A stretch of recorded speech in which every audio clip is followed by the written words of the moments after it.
ఎమ్మెల్యేల ఫిరాయింపు వ్యవహారంలో నోటీసులపై కడియం శ్రీహరి స్పీకర్ను కలిశారు. తనకు మరింత గడువు కావాలని కోరారు. ఈ నెల 23న తన వద్ద హాజరు కావాలని స్పీకర్ గతంలో నోటీసులు ఇచ్చారు. అయితే గడువుకు ముందే స్పీకర్ను కలిశారు కడియం.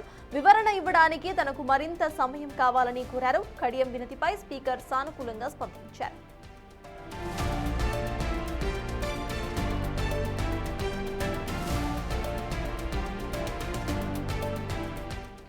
ఎమ్మెల్యేల ఫిరాయింపు వ్యవహారంలో ఇటు నోటీసులపై కడియం శ్రీహరి స్పీకర్ను కలిశారు. దీనికి సంబంధించిన పూర్తి అప్డేట్స్ మా ప్రతినిధి హేమ అందిస్తారు.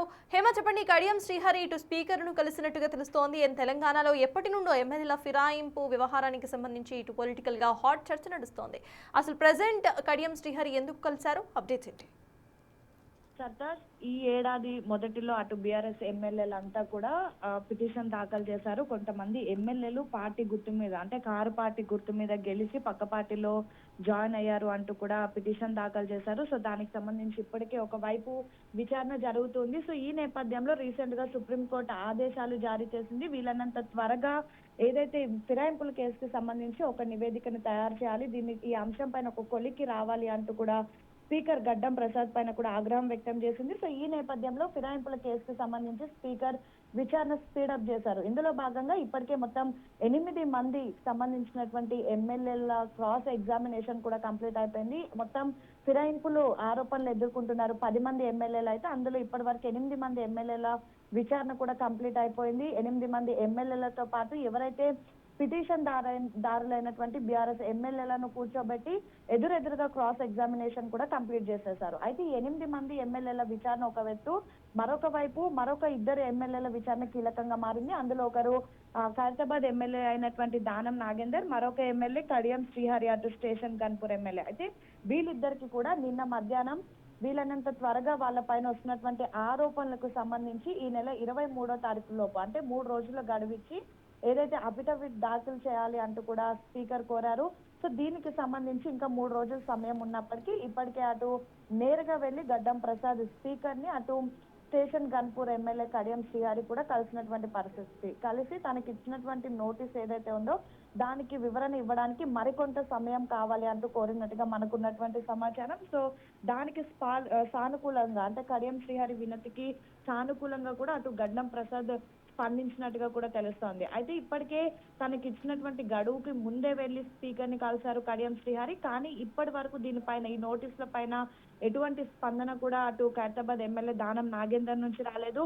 ప్రధానంగా ఇప్పటికే వీళ్ళిద్దరూ చాలా కీలకంగా మారడానికి గల కారణం, ఒకవైపు ఆరోపణలు ఏదైతే కాంగ్రెస్ పార్టీలో జాయిన్ అయ్యారో అంటూ ఎదుర్కొంటున్నారో దానికి సంబంధించి కాంగ్రెస్ పార్టీ చేసినటువంటి కార్యక్రమాల్లో పాల్గొనడంతో పాటు ముఖ్యమంత్రి రేవంత్ రెడ్డి నిర్వహించినటువంటి ప్రోగ్రామ్స్ లో కూడా ఇద్దరు పదే పాల్గొంటున్నారు. గాంధీ భవన్ వేదికగా జరిగినటువంటి ముఖాముఖి కార్యక్రమాల్లో కూడా అటు దానం నాగేందర్ పాల్గొన్నారు. Same time Danam Nagender recent గా జరిగినటువంటి ఎంపీ ఎలక్షన్స్ లో కూడా నేరుగా కాంగ్రెస్ పార్టీ నుంచి బీఫామ్ తీసుకొని పోటీ చేసిన విషయం తెలిసిందే. మరొక వైపు తన కూతురు కడియం కావ్య ఎంపీ ఎలక్షన్స్ లో పోటీ చేసినటువంటి సమయంలో కావ్య కోసం కడియం శ్రీహరి నేరుగా కాంగ్రెస్ కండువా కప్పుకొని కాంగ్రెస్ ప్రచార రథం పైన కూడా తన కూతురు కోసం ప్రచారం చేశారు. సో వీళ్ళిద్దరూ చాలా క్లియర్ గా కాంగ్రెస్ పార్టీలో ఉన్నారంటూ కూడా పెద్ద ఎత్తున అటు మీడియాలో వచ్చినటువంటి కథనాలను బేస్ చేసుకుంటూ పిటిషన్ దారులైనటువంటి బీఆర్ఎస్ ఎమ్మెల్యేలు స్పీకర్ ని కలిశారు. సో వీళ్ళిద్దరికి సంబంధించి గతంలో కూడా వీళ్ళిద్దరికి నోటీసులు ఇస్తే దానిపైన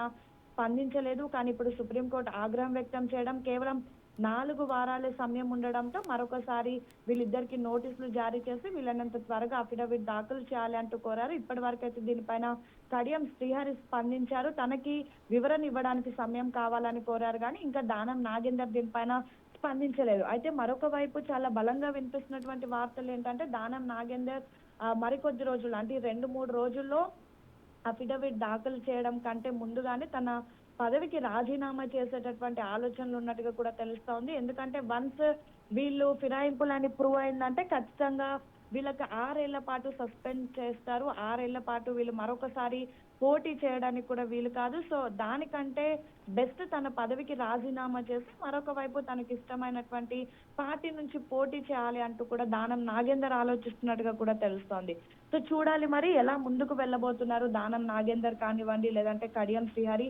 అసలు వీళ్ళిద్దరికి 23వ తారీఖు వరకు గడువు ఉంది. ఈ లోపు దానం నాగేందర్ ఏమైనా వివరణ ఇస్తారా? కడియం శ్రీహరి కోరినటువంటి సమయంలో అతను ఏ విధంగా వివరణ ఇవ్వబోతున్నారు?